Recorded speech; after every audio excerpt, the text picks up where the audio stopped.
Selamat siang kepada Ibu Guru dan teman-teman sekalian.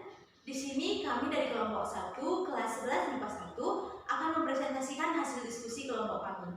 Di sini saya Lian Tarigan sebagai moderator. Saya Nadia Burginting sebagai penyaji pertama. Saya Jendestina Malerenta sebagai penyaji kedua. Saya Rasul Gunawan, saya penyaji ketiga. Untuk mempersingkat waktu, langsung saja waktu dan tempat saya persilahkan kepada penyaji pertama. Terima kasih kepada moderator atas kesempatannya. Jadi, saya sebagai penyaji pertama akan memaparkan tentang hasil diskusi kelompok kami, yaitu tata teknik pentas. Tata teknik pentas adalah cara bagaimana menyusun pentas atau tempat pertunjukan, atau cara menata panggung atau tempat pertunjukan. Jadi, tata teknik pentas adalah cara menata panggung untuk sebuah pertunjukan. Selanjutnya, cara menata. Terlebih dahulu merancang atau membuat konsep, setelahnya mengarah pada teknik perencanaan apa yang akan dibuat sehingga menjadi sebuah tempat pertunjukan. Kemudian perencanaan. Contoh perencanaan pentas atau pertunjukan untuk tari. Pertunjukan tari seperti apa kita buat, sebut saja kontemporer. Kemudian pemilihan tema atau cerita pada tarian. Setelahnya masuk pada material yang digunakan seperti kostum, make up, dan lain-lain. Kemudian penata pentas. Pentas atau pertunjukan yang mau diselenggarakan menurut kebutuhan. Pentas atau pertunjukan diselenggarakan indoor atau lingkungan atau alam, dan outdoor atau gedung pertunjukan. Selanjutnya B. Jenis-jenis panggung. Jenis-jenis panggung ini terbagi menjadi 3, yaitu 1. Proscenium. Panggung proscenium bisa juga disebut sebagai panggung bingkai karena penonton menyaksikan aksi aktor dalam lakon melalui sebuah bingkai atau lingkungan proscenium. Yang kedua, arena. Panggung arena adalah panggung yang penontonnya melingkar atau duduk mengelilingi panggung. Penonton sangat dekat sekali dengan pemain. Panggung arena biasanya dibuat secara terbuka dan tertutup. Untuk lebih lanjutnya, kita akan membahas dalam makalah kali, yaitu panggung arena terbagi menjadi 9 bentuk, yaitu 1. Bentuk segi 4, 2. Bentuk kipas atau melingkar, 3. Bentuk tapak kuda, 4. Bentuk tak beraturan, 5. Auditorium, 6. Auditorium transfer stage, 7. Panggung terbuka, 8. Ruang arena atau panggung arena, 9. proscenium. Panggung arena ini juga terbagi menjadi 2, yaitu full arena dan semi arena. Selanjutnya 3. Kelas. Panggung kelas seperti panggung proscenium, tetapi 2/3 bagian depannya menjorok ke arah penonton. Panggung kelas nampak seperti gabungan antara panggung arena dan proscenium. Selanjutnya, bagian-bagian panggung.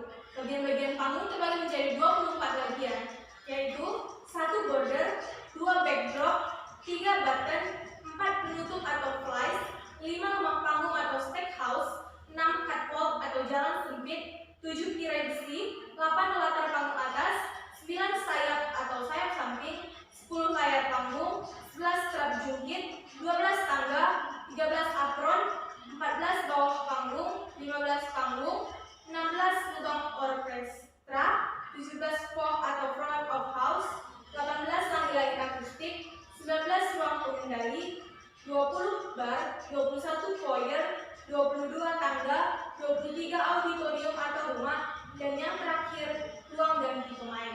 Sekian dari saya penyaji pertama, saya serahkan kembali kepada moderator. Terima kasih kepada penyaji pertama. Selanjutnya waktu dan tempat saya persilahkan kepada penyaji kedua.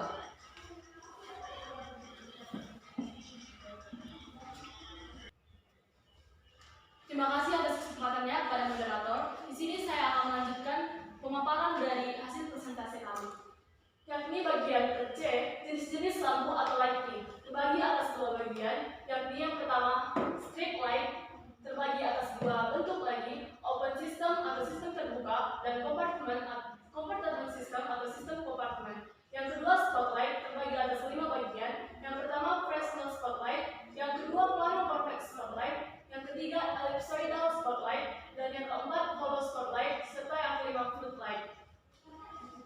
Lanjut pada bagian D, yakni tata cahaya. Pencahayaan yang memiliki artifisial atau buatan melalui lampu dan muatan listrik yang dipergunakan untuk keperluan penerangan panggung atau untuk tujuan-tujuan khusus guna untuk membantu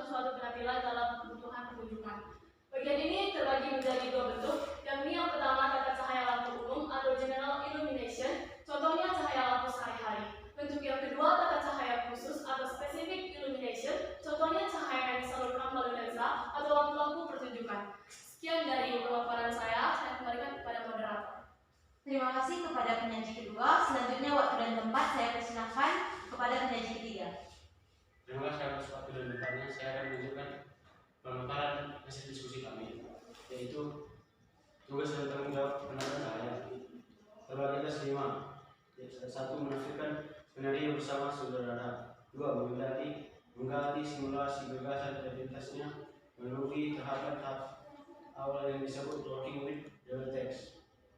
3. Membuat catatan penting tentang skenario.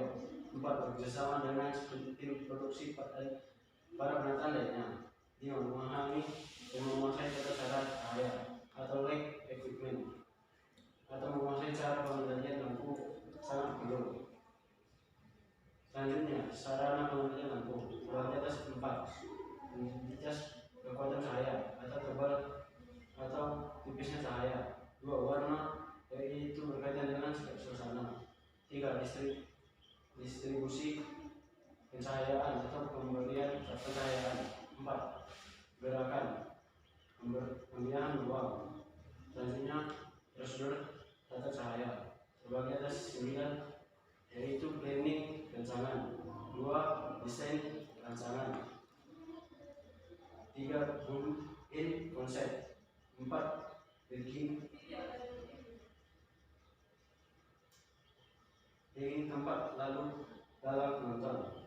5. Tracking cara pemetaan dari alat-alat. 6. Rutin gerakan pencahayaan atau gambar. 7. Fokusi atau pengukusan yang biasanya pada lampu tertentu. 8.